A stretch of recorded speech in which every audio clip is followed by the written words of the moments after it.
بسم الله الرحمن الرحيم الحمد لله رب العالمين وصلى الله على سيدنا محمد النبي الأمين وعلى آله وصحبه والتابعين وبعد أيها الملأ الكريم السلام عليكم ورحمة الله وبركاته. Nous parlerons aujourd'hui de la révélation, le wahy, et sa place en islam.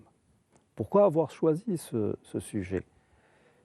Quand on étudie l'histoire contemporaine de tous les peuples musulmans, on se rend compte que là où il y a eu de la réussite, partout sur la carte, on va dire, du monde musulman, on se rend compte qu'à chaque fois qu'il y a eu quelque chose de marquant dans cette histoire contemporaine, un succès, une petite réussite, c'est essentiellement dû à l'attachement de la zone géographique ou de la population en question qui a été beaucoup plus proche des sources de la révélation coranique que dans d'autres situations.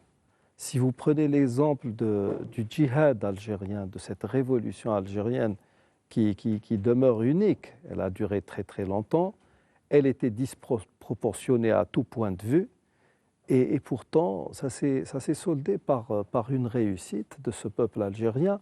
Et cette réussite, tout compte fait, on ne peut que penser que c'est grâce à la révélation que cette réussite s'est faite. Du moins le fait de libérer la terre et plus ou moins le peuple d'une forme de joug, de domination qui n'est pas du tout souhaitée en religion.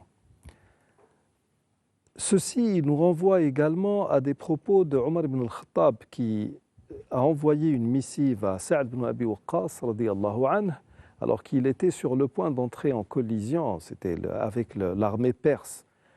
Et il lui a dit « Antum muqbiluna ala qawmin » vous allez rencontrer des gens « La adadukum ka'adaduhum » vous êtes donc, votre nombre n'est pas leur nombre, vous êtes vraiment bien en deçà de ce qui normalement devrait faire l'équilibre en termes de combat.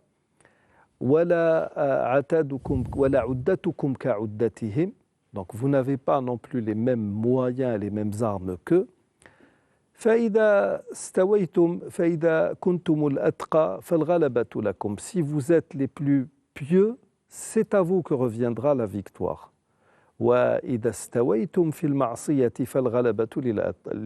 Si vous êtes égaux en termes, on va dire, de non-conformité aux préceptes de Dieu, c'est le mieux préparé, c'est le plus fort qui l'emportera. Ainsi font les choses avec Dieu subhanahu wa ta'ala. Maintenant, quand nous parlons de wahy, ou bien de révélation, la chose ne peut pas se rattacher uniquement au fait de guerre ou au fait de se défendre contre un ennemi. Elle prévaut en tout temps et en tout lieu. Donc, nous allons parler aujourd'hui de la révélation, de ce phénomène que nous appelons le wahy dans l'islam et à travers un certain nombre de textes. Et pour ce faire, comme à l'accoutumée, nous avons avec nous professeur Belmeki et M. Boujnoun du Haut Conseil islamique. Je commencerai par vous, professeur Belmeki. Si on vous demandait de définir ce qu'est le wahy, que diriez-vous? Le wahy, comme vous l'avez dit, c'est la révélation.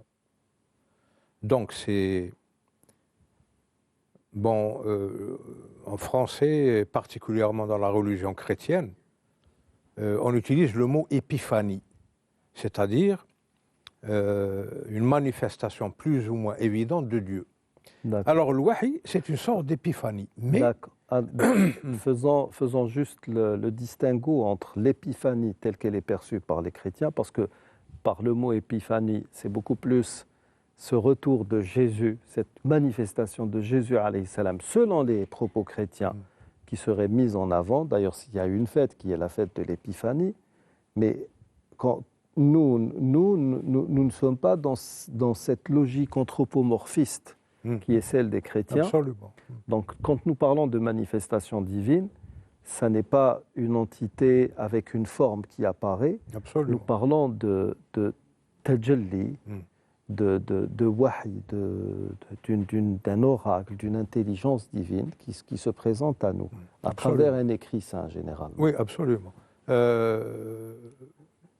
En islam, il n'est pas permis, et ce n'est pas possible d'ailleurs, quand on prend en considération les critères de la foi musulmane, il n'est pas possible d'être anthropomorphe. Oui.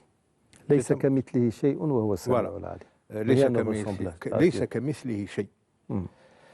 Donc, si par exemple nous sommes obligés, eu égard à la langue française et à, disons, à sa syntaxe, son vocabulaire, etc., vous avez raison, quand on utilise ce mot épiphanie, il faut le faire avec beaucoup de prudence, mais dans la vision strictement musulmane, c'est-à-dire une manifestation de Dieu. Parce que Dieu se manifeste, en islam on dit min wara'i hujub. Il y a des filtres. Dieu, s'il se manifestait directement à la création, elle se désintégrait. À l'image du mont devant lequel Dieu s'est manifesté. Oui, ça sera une désintégration. Quand Moïse alayhi salam lui a demandé pulvérisé. Oui, فلما تجلى للجبل جعله دكا. Le problème, c'est que l'humanité a commencé par le clash de deux paradigmes différents. Un paradigme de foi, de croyance, et l'autre de mécréance, représenté donc par Abel et Caïn, Habil ou Qabil. L'humanité a commencé sur ce schéma et elle finira sur ce schéma. Donc, les gens qui sont, disons, entre guillemets, du bon côté tel que le définit Dieu, pas nous, du bon côté tel que le définit Dieu, vont avoir besoin, parce qu'ils vont être investis psychologiquement, attaqués physiquement et psychologiquement. Tout à l'heure, Ustad Shkat parlait de guerre, Saad ibn Waqqas avec les Perses. La Perse, c'était une civilisation de guerre, guerrière, militaire, comme Sparte chez les Grecs. Donc, ils étaient spécialisés dans la guerre, et Saad ibn Waqqas avait un petit nombre de mujahidines avec lui. Donc, le hadith de Omar ibn Khattab montrait bien que les mu'minoun, les croyants, ont intérêt à s'agripper à leur piété. C'est ça la moralité profonde de l'histoire avec laquelle a débuté Ustad Shkat. Qu'est-ce que ça veut dire? Ça veut dire que le mu'minoun, ils dépendent de trois critères, trois critérions, donc trois corpus de critères. Le Coran, qui est wahi, le hadith, qui est kalam al-Rasul sallallahu alayhi wa sallam, mais sous inspiration divine, et la sira, le comportement de Rasul. C'est ça les trois critères, les trois critérions plutôt, corpus de critères, que doit suivre le musulman pour être disons, pour garantir sa survie dans un monde qui lui est hostile. D'accord, pour être dans la logique du wahy. Ce que vient de dire professeur Belmeki nous renvoie à une terminologie consacrée chez les juristes musulmans, chez les théologiens musulmans, qui parlent généralement de wahyayn. Donc nous avons affaire à deux révélations. S'agit-il de deux révélations ou de deux paliers de révélation? Puisque le Ustad Belmeki a cité la tradition prophétique. Oui,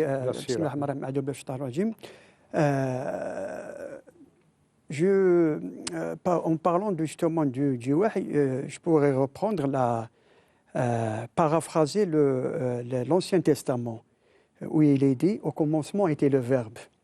Donc, c'est quoi? C'est le verbe. Divin. C'est le verbe divin, exactement. Iqra. Iqra, ça a commencé par Iqra. Chez les musulmans. Chez les musulmans, bien sûr, exactement. Donc, et justement, pour revenir à votre question, c'est vrai que le hadith, il y a aussi, je dirais, trois paliers. Il y a le wahy, qui est la révélation coranique. Il y a le hadith qudsi, qui est aussi une forme et qui est différent du hadith prophétique. Oui, parce que dans un hadith Qudsi dit divin, le messager de Dieu alayhi salam dit Qala Allah Ta'ala. Tout à fait, exactement. Il rapporte les propos de Dieu, exactement. C'est lui-même qui les prononce, ils ne sont pas et lorsqu'on étudie les trois formes de révélation, elles sont différentes l'une de l'autre. Justement, il y a certains savants justement spécialistes dans le comme vous l'appelez l'I'jaz l'ilmi,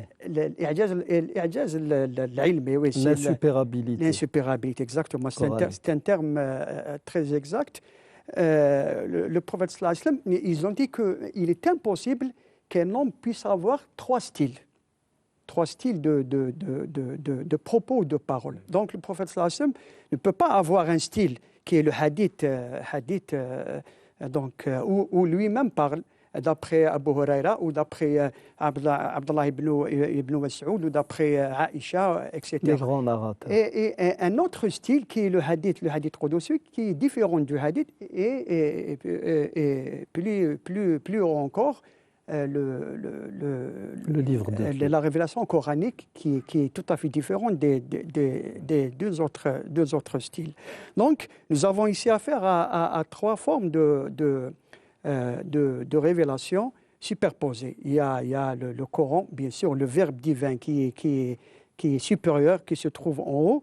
Il y a ensuite le hadith qudsi, où c'est Dieu aussi qui parle par la bouche du prophète sallallahu alayhi wa sallam. Et il y a le hadith quotidien du prophète sallallahu alayhi wa sallam, ce qu'il disait concernant toutes les choses de la vie, que ce soit la vie profane ou la vie religieuse. Dans ça me rappelle ce que vous venez de dire. C'est très très important dans la mesure où ça rappelle un passage biblique. Normalement, on peut le trouver normalement dans les deux Bibles, parce qu'il est dit dans l'évangile de Jean, si je ne m'abuse, au chapitre 15, quand Jésus alayhi salam parle du paraclète. Il dit il ne parlera pas de son propre chef. Exactement. Et puis, mais il y a un passage, si je ne m'abuse, dans le livre d'Isaïe, où il est fait part d'un prophète. Bien sûr, les Juifs et les chrétiens pensent toujours chacun pense qu'il s'agira de son Messie. Alors les Juifs parlaient d'un Messie davidique. Ensuite, ça ne s'est pas fait, donc on a commencé à parler d'un Messie sacerdotal, et ça ne s'est toujours pas fait maintenant. Donc on est dans l'eschatologie, oui. Et les chrétiens parlent de Jésus alayhi salam, alors que rien ne cadre avec Jésus alayhi salam, parce que sa mission, elle est claire. Elle a été claire au début, elle sera claire vers la fin des temps.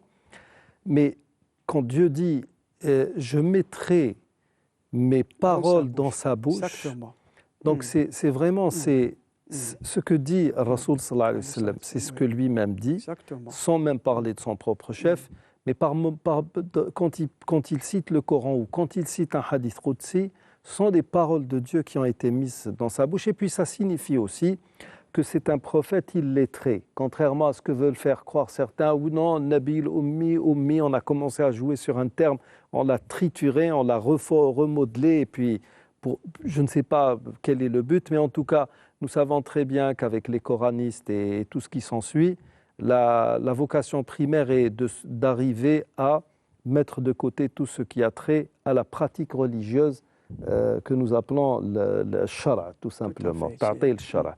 Maintenant, professeur Belmekki, nous sommes à l'aube est-ce que nous sommes toujours à l'aube du 21e siècle? Le temps passe tellement vite, nous sommes déjà à presque 22 ans de ce 21e siècle. Et la science est une véritable religion à l'heure actuelle. Et des gens pourraient voir dans cette discussion quelque chose d'obsolète, dans la mesure où des gens vous diront, mais attendez, nous sommes arrivés à des points insoupçonnés de connaissances, et vous nous parlez de wahy. J'aimerais bien que l'on décortique la chose sur deux niveaux, intellectuel et social. Maintenant, j'aimerais aussi, si possible, est-ce qu'on peut rattacher tout ça à cette pandémie du coronavirus Parce que la pandémie, elle a vraiment mis à nu tout ce qu'il fallait mettre à nu. Maintenant, moi, le petit musulman, je sais que l'Occident tout entier n'est bon dans le règlement des catastrophes qu'à travers la télé, le cinéma. Ah oui, pour gérer, ils sont super forts. La réalité, elle est tout autre. D'un autre côté, on pourrait me traiter de complotiste, alors que bon, ceux qui complotent, ce sont beaucoup plus ceux qui sont qui ont fabriqué le virus pour fabriquer ensuite un pseudo-antidote qui doit se renouveler tous les 6 mois. Est-ce qu'on pourrait rattacher justement, donner matière à nos téléspectateurs de comprendre l'importance et même la gravité que pourrait revêtir le wahy à l'heure actuelle, à l'heure du coronavirus? Quelle importance pourrait avoir la révélation coranique à notre époque? Vous avez cité tout à l'heure une sorte de lutte entre une idéologie, on va dire, croyante et une idéologie incroyante. Le bien et le mal.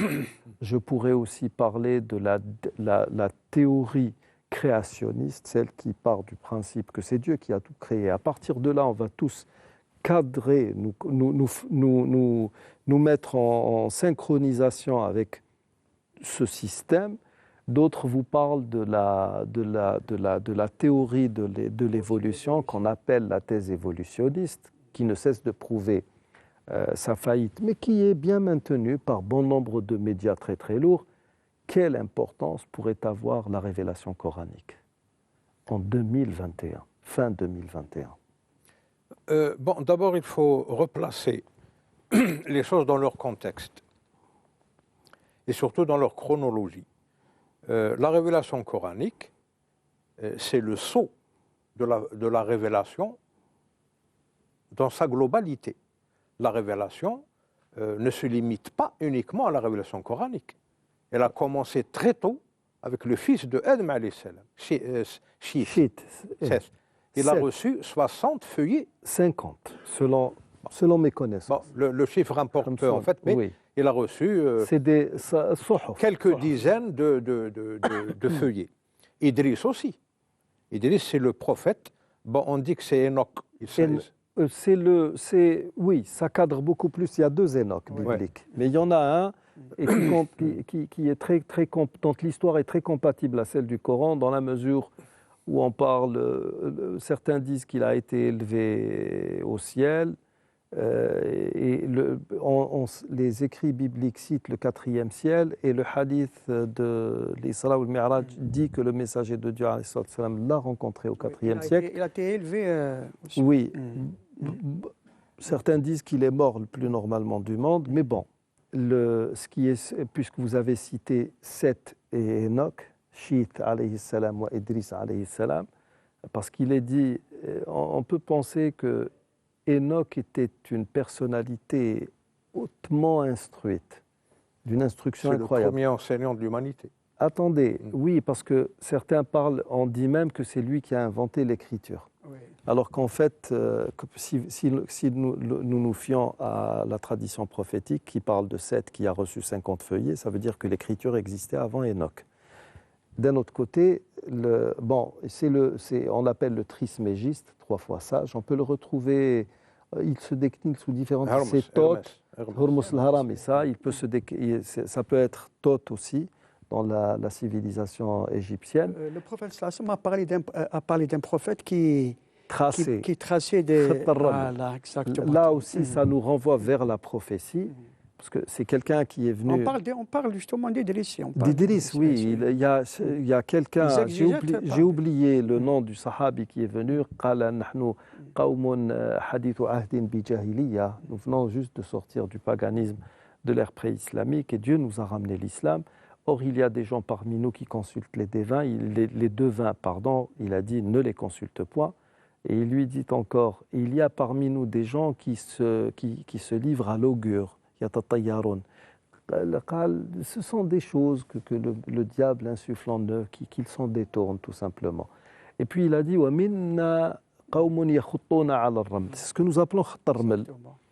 قال قد كان نبي يخط فمن خط بخطه فهو ذاك. Il y avait un prophète qui le faisait. Quiconque fait de même ou atteint justement la vérité avec la même pratique et les mêmes, ce que nous appelons ma'alat, c'est-à-dire sur quoi cela va déboucher, il a atteint la vérité. En fait, ce que pensent beaucoup de savants, c'est que on appelle ça la géomancie, géo et mancia.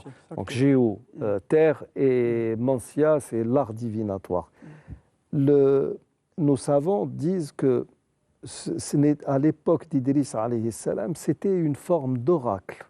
C'est-à-dire qu'il traçait, il suivait un modus operandi qu'il connaissait, qu'il maîtrisait, qui lui a peut-être été inspiré par Dieu. Et c'est à partir de ce qu'il traçait qu'il recevait des réponses. Donc, justement, par la suite, des gens ont récupéré une part de ce savoir, de cette science, et ils en ont fait une science maudite, une science malveillante, qui fait dans la divination, ce qui est strictement interdit religieusement parlant. Là encore, vous venez de citer un personnage qui est intimement lié justement à ce phénomène qui est l'wahi. Et dans ce phénomène qui est l'wahi, il y a beaucoup de gens qui vont venir vous dire « Mais attendez, vous les religieux, vous êtes fous. Comment vous continuez, vous persistez à croire en tout cela alors que l'homme est allé dans l'espace, sur la Lune, et maintenant il voudrait aller vers d'autres horizons ou vers d'autres astres qui sont plus lointains. » Mais ces mêmes personnes, justement, jouent dans le côté, le côté obscur de la force, comme dirait Dark Vador. Et franchement, d'une part, vous reniez le wahi, mais d'un autre côté, le wahi shayatin, qui consiste à donner des informations sur l'avenir, vous l'acceptez, vous êtes friand de tout cela, vous le recherchez. Je ne sais pas si les gens seront d'accord avec moi, mais ceci, dans mon petit esprit, prouve à lui seul que les gens sont fortement rattachés ou naturellement rattachés, presque de manière innée, à cet aspect, à cette dimension surnaturelle, supranaturelle, que nous appelons l'wahi. Donc, désolé de vous avoir, je vous ai non seulement coupé, mais j'ai fait une digression assez importante, mais justement, la place de l'wahi, du fait d'être rattaché à quelque chose qui s'apparente à Dieu dans ce monde qui se veut de plus en plus éloigné ou qui veut de plus en plus s'éloigner justement de cette voie. Oui, alors finissons la chronologie. Donc, Adam alayhi salam, c'est le premier des prophètes. Absolument. Shith, Idriss, thumma Nuh, thumma Ibrahim. Oui, parmi les grands, parmi les ulul azm ou pas. Oui, on va y venir. Thumma Ibrahim, thumma Ismaïl, Ishaq wa Yaqub, wal Asbat, thumma Moussa alayhi salam. Asbat, Yusuf alayhi salam fait partie des Asbat. Moussa alayhi salam, thumma Daoud wa Suleyman alayhi salam. Il y a eu Haroun avant eux. Oui. Daoud, Suleyman, un peu avant, vous avez Saleh. Haroun a été occulté par. Oui. C'est des prophètes arabes, oui, arabes. Haroun alayhi salam a été occulté par son frère Moussa alayhi salam, parce que Moussa alayhi salam était un prophète messager et Haroun était un simple prophète. Oui. Parce qu'il y a le Nabi et le Rasoul. Oui. Moussa était Moucharra, oui, c'était un prophète. Il était porteur d'une législation. Il a reçu deux révélations de Moussa alayhi salam. Suhuf ou Tawrat. Ça, oui, dans Sourate Al-A'la, Suhuf Ibrahim ou Moussa. Mais Suhuf al-Oula. Oui, certains disent que le Suhuf ici, c'est les tablettes de la loi. Non, parce que, oui, ils ont le droit de le dire, et je ne sais pas qui a tort, qui a raison, mais il faut c'est pas une diversion là, il faut toujours analysé la vie des prophètes. Pratiquement, ils sont tous passés par 2 cycles. Par exemple, le prophète alayhi salatu wassalam est passé par le cycle mécois, puis le 2e cycle médinois. Moussa alayhi salam aussi. Qu'est-ce qui marquait la frontière entre les 2 cycles pour Sidna Moussa alayhi salam? C'est la rencontre avec le Khadir alayhi salam.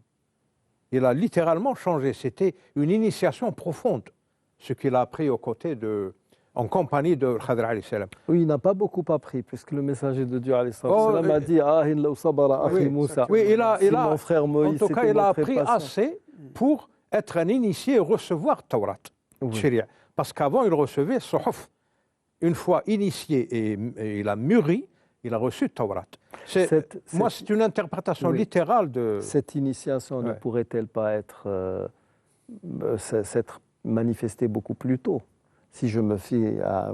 le livre, vous le connaissez, un vieux livre, Les Grands Initiés, Édouard Churet, si je ne m'abuse. Oui, mais ce n'est pas une référence. Ce n'est pas une référence, mais Moïse alayhi salam a fait quand même une école assez sérieuse en Égypte. Donc, après, c'est Daoud alayhi salam et Sulayman alayhi salam, ثم Sidna Isa alayhi salam, entouré de nabis, comme Yahya, Ma'madani, Zakaria, etc. C'était son cousin. Oui, c'était un peu avant lui. Oui. Et puis Rasul sallallahu alayhi wa sallam, le sceau de la prophétie.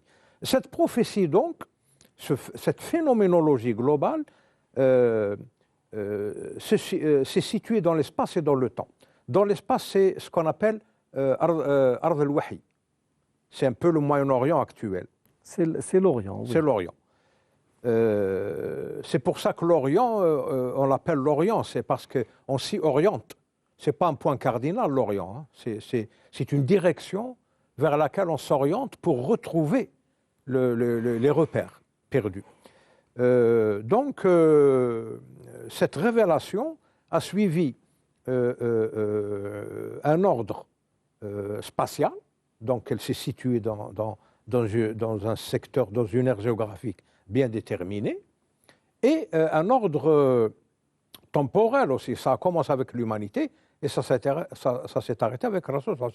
Pourquoi cette révélation? C'est la question qui se pose. Parce que Allah subhanahu wa ta'ala, il a voulu dès le départ intervenir de temps en temps à travers ses élus, donc ses prophètes, pour rectifier la trajectoire, l'itinéraire de ses serviteurs, des croyants. D'ailleurs, chaque prophète a sa propre histoire, sa propre causalité, etc. etc. Alors, il y a des points importants qui concernent un peu votre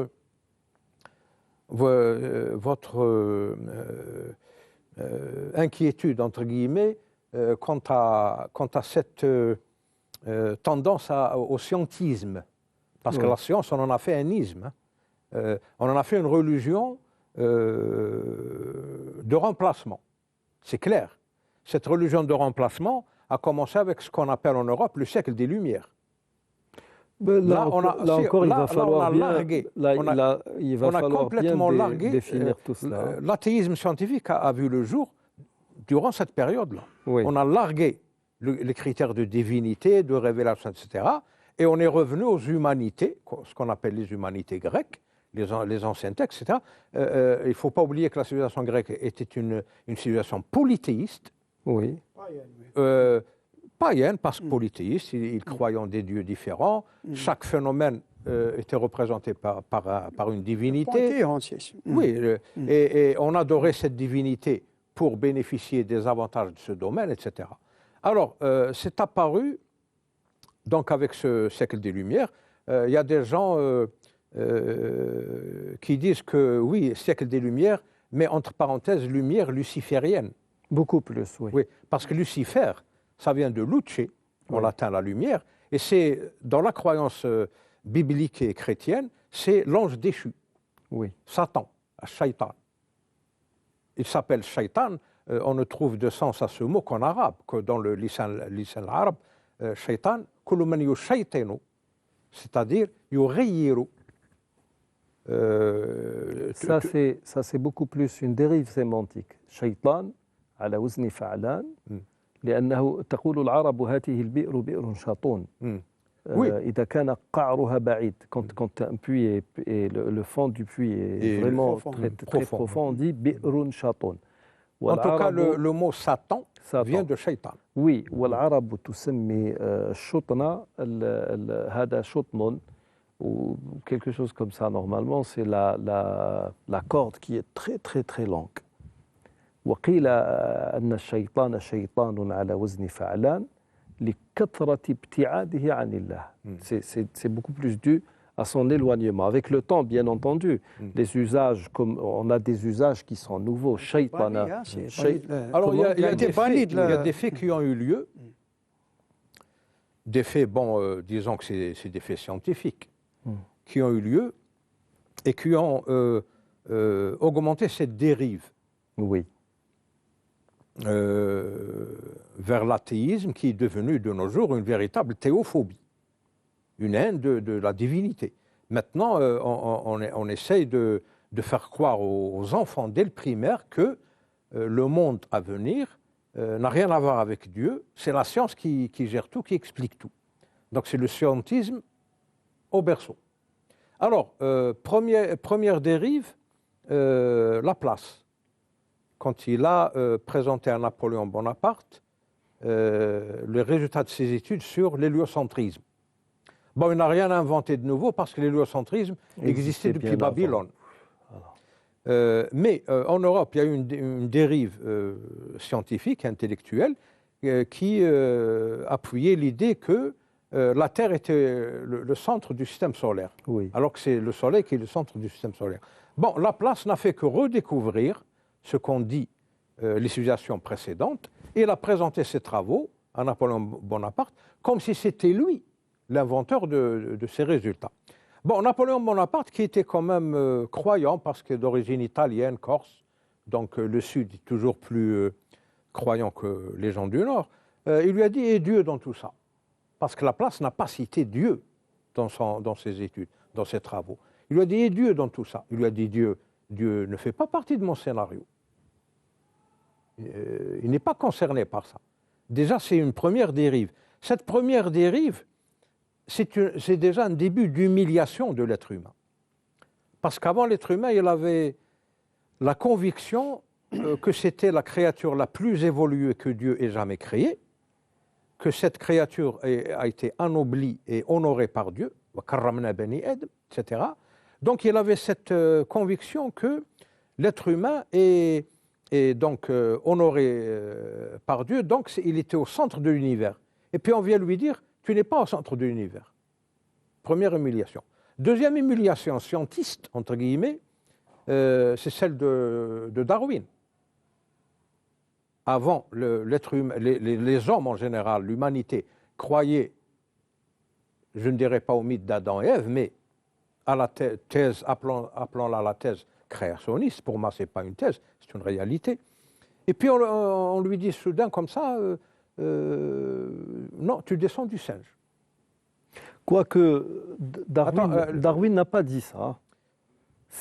En tout cas, la dogmatique, c'est la dogmatique néo-évolutionniste. universitaire, parce que le problème, c'est un problème de dogme. C'est des dogmes qui s'accumulent les uns sur les autres. C'est pour ça que, par exemple, cette théorie darwinienne d'évolution des espèces, elle est battue en brèche par la découverte de la LUCA, la Last Unique Cell Ancestor. On a découvert que tout a commencé comme le Big Bang, tout a commencé biologiquement par une cellule mère qui s'est développée, mais sous forme sphérique, sphéroïde, pas un arbre comme le disait. Et ça, c'est une certitude, mais attendez, scientifique. Même la parenté génétique de l'homme n'a plus rien à voir avec le singe. Mais le dogme universitaire veut garder cette histoire de l'homme descend du singe, du chimpanzé. Deuxième humiliation. Troisième humiliation, c'est Freud. C'est la libido. L'homme n'est qu'une machine érotique, tout est motivé par libidineuse, prisonnière entre l'éros et le thanatos. Ce sont deux divinités qui se bagarrent. L'éros, c'est l'attraction, c'est la vie. Le thanatos, c'est la mort, etc. Troisième et dernière humiliation. À partir de là, L'humanité... Il n'y en a pas une quatrième avec l'humanisme. Bergson. L'humanisme, c'est la résultante de tout ça. L'humanisme, c'est la résultante de tout ça. Parce que personne n'a remarqué qu'il y a une différence fondamentale entre l'humanisme et l'humanitaire. Oui. C'est une différence fondamentale. Tout ce qui est isme, il faut s'en méfier. L'humanisme, c'est quoi? C'est une... L'humanisme, c'est l'homme est la mesure de toutes choses. Oui, non, pire que ça. C'est même pire, oui, parce Oui. il n'a aucunement besoin de Dieu. Il est indépendant à tel enseigne. Ça a même servi à l'élaboration d'une anthroposophie. Ce qui veut dire. Une anthropos, c'est l'être humain, une anthroposophie. Parce qu'avant, il y avait une théosophie. Donc des études qui relèvent de théologie, etc. Maintenant, on n'étudie plus Dieu. Il n'existe plus, il est plus intéressant. On se concentre sur l'homme et on crée une anthroposophie. Donc, finalement, on va vers une anthropolatrie, qui est l'adoration de l'homme, qui se traduit par le pouvoir de l'argent de nos jours, etc. Alors, c'est par ce biais qu'on peut découvrir l'importance de la révélation. Parce que la révélation, comme on l'a dit dès le début, c'est 3 niveaux. Le Verbe divin, qui est le Coran, le Saint-Coran, parce que la parole divine. Oui, c'est le Verbe divin incréé. Oui. Bon.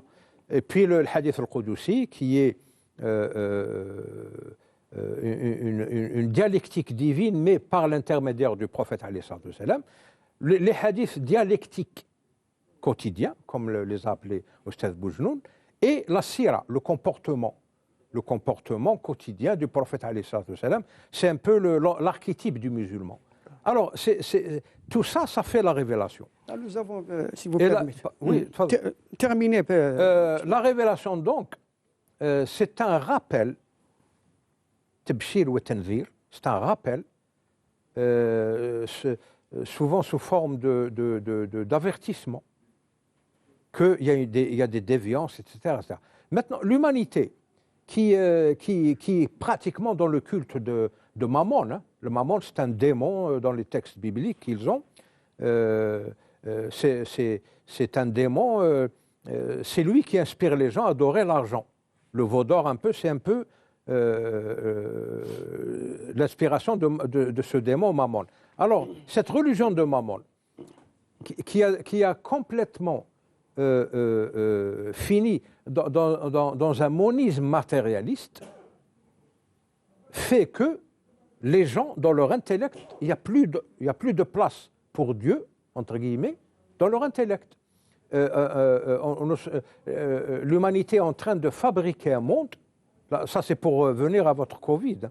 L'humanité est en train de fabriquer un monde sans Dieu, un monde tel que le veut l'être humain. Et ça c'est le véritable kufr, parce que le kufr c'est occulter les attributs divins et la présence divine. C'est oui. Ça. Donc l'humanité se dirige vers un kufr absolu parce que on a su utiliser le scientisme pour remplacer la religion. D'accord. C'est ça le véritable problème. Je crois, allez-y avant que je vous pose. Je crois que nous avons oublié un peu un point très important. C'est justement le rôle de la révélation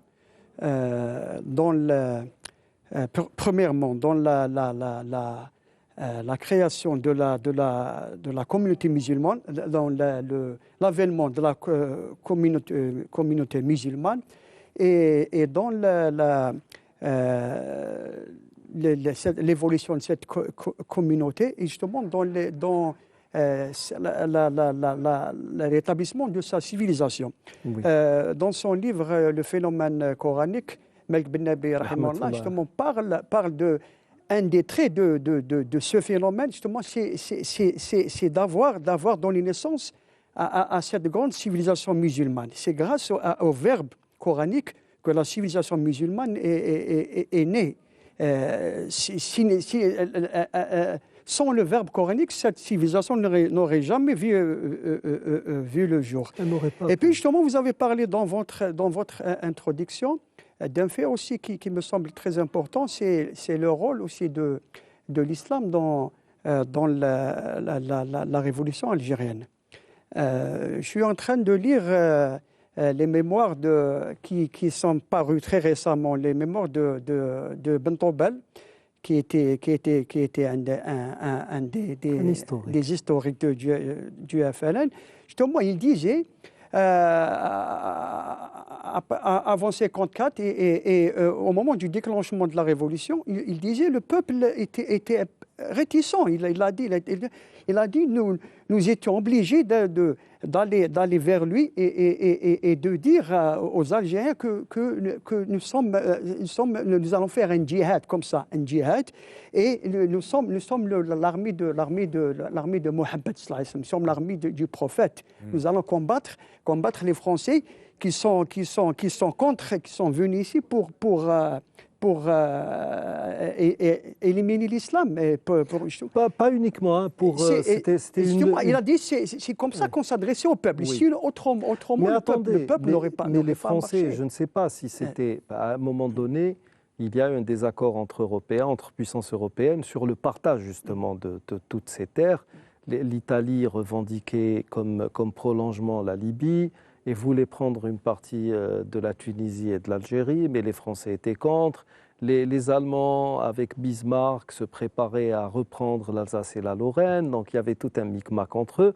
Et je ne sais plus qui c'est ce Français, je ne sais plus si c'était au congrès d'Aix-la-Chapelle ou bien de Berlin, où un politique français a dit « Les Français ont été les premiers croisés, nous sommes bien après la Révolution française, qu'ils soient les derniers en Algérie. » Donc c'était vraiment une croisade, c'était une guerre de religion. Une guerre de religion et il y a aussi cette fameuse phrase de Soustel, Jacques Soustel, qui a dit que voulez-vous si le Coran est plus fort que la France?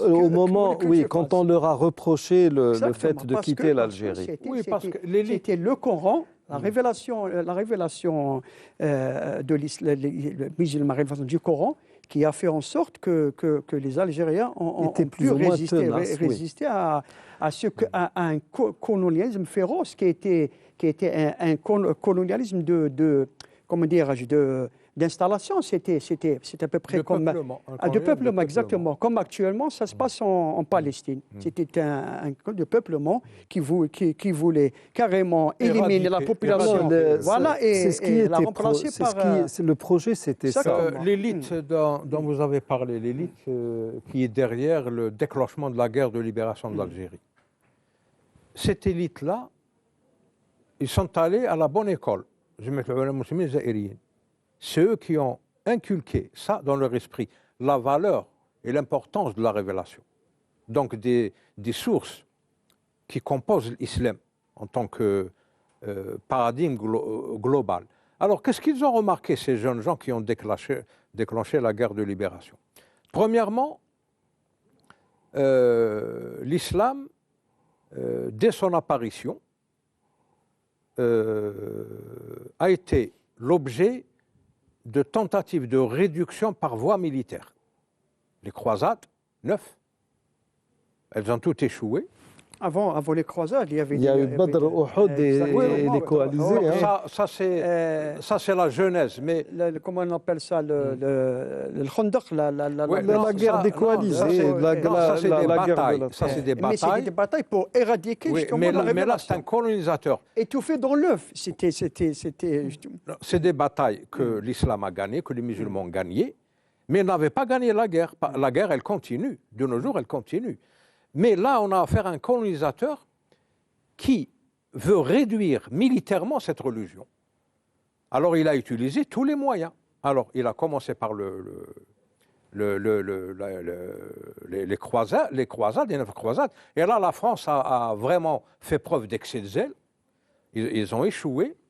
Et puis, la colonisation française, quand elle a, entre guillemets, pacifié l'Algérie colonisée, qu'est-ce qu'ils ont fait? Ils ont croisade a commencé à Aix-la-Chapelle, si je ne me trompe pas, en France. Oui, le départ, c'était ça. Ils ont commencé par placer la religion de ces gens-là sous juridiction militaire. C'est-à-dire, le culte musulman est là pour tutelle le ministère de la guerre. Puis le ministère de l'Intérieur. Puis, Non, puis le ministère des Armées, et puis le ministère de l'Intérieur, le deuxième bureau particulièrement. Ouais. Pour ne pas, juste pour ne pas, parce que là, je voudrais revenir justement sur ces points vers la fin de l'émission, en tant que résultante ou que résultat. Maintenant, ce que remarque le petit musulman que je suis, c'est que dans cette crise, par exemple, du coronavirus, on le voit bien, les grandes puissances, avec le dédain qu'elles ont à l'égard de tout ce qui a trait à Dieu. Ces grandes puissances pour qui Dieu est un petit poussé. C'est bon, Dieu, bon, on le met là, on le met... Quantité négligeable. Plus que quantité négligeable. Nous voyons comment ces sociétés sont en train de vivre cette pandémie. La violence, je ne sais quoi. On vous parle, et le problème avec les médias européens, c'est que quand un mauvais phénomène se produit chez eux, on le généralise partout. Oui, le coronavirus, le fait que les gens soient confinés, ça a donné lieu à beaucoup de violences conjugales, etc. Et vous avez les caisses de résonance, le bnader que nous avons dans nos pays, qui vous disent oui, le coronavirus, on reprend les mêmes choses, alors que rien n'est prouvé. Ici, dans nos pays, j'ai eu l'occasion pendant cette crise du coronavirus de visiter un certain nombre de pays africains. Et partout où je vais, le coronavirus n'est pas aussi présent qu'il l'est en Occident. Vous avez des gens qui n'ont pas la même instruction des Occidentaux, mais qui, en dépit de tout, surtout le manque de moyens, les gens respectent un peu la distanciation, les gens portent des masques, les gens essayent d'avoir une hygiène de vie un peu plus drastique que celle qu'ils avaient auparavant. Les gens utilisent une multitude, et c'est ça qui est encore meilleur, surtout dans ces pays musulmans que je visite, c'est que les gens se soignent, les gens sont dans la prévention. Vous avez des grandes institutions européennes qui ont placé des gens sous respirateurs, comme si l'oxygène allait faire revivre ces gens-là. On ne leur a administré aucune médication, on ne leur a donné aucun médicament.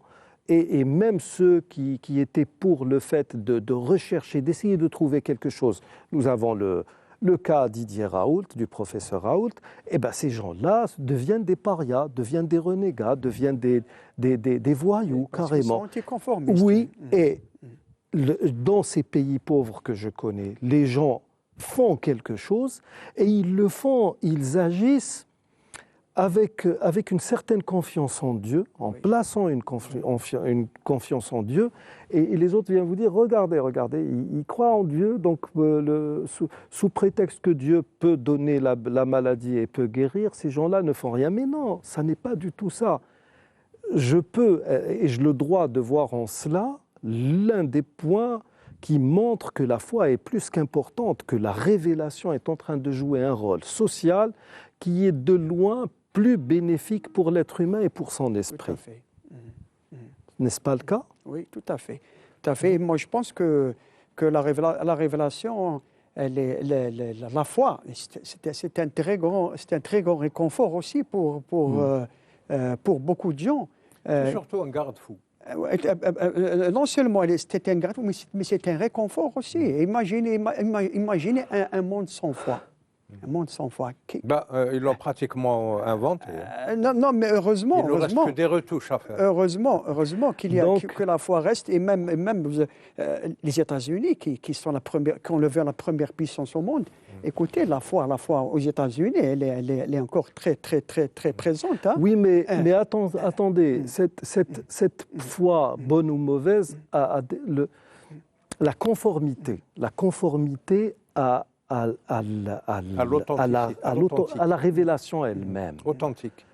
C'est aux États-Unis que tout c'est en train de jouer, que la nouvelle manière de faire la guerre est en train de se faire. En tout cas, nous arrivons vers la fin de cette émission. Nous poursuivrons avec une déclinaison de ce sujet, amis téléspectateurs, quelle est la place de la foi et comment, ou la place de la révélation et comment la révélation gère-t-elle les problèmes. C'est ce que nous verrons la prochaine fois. D'ici là, je vous dis astawdi'ukumullah alladhi la tadi'u wada'i'uhu. Assalamu alaykum wa rahmatullahi wa barakatuh.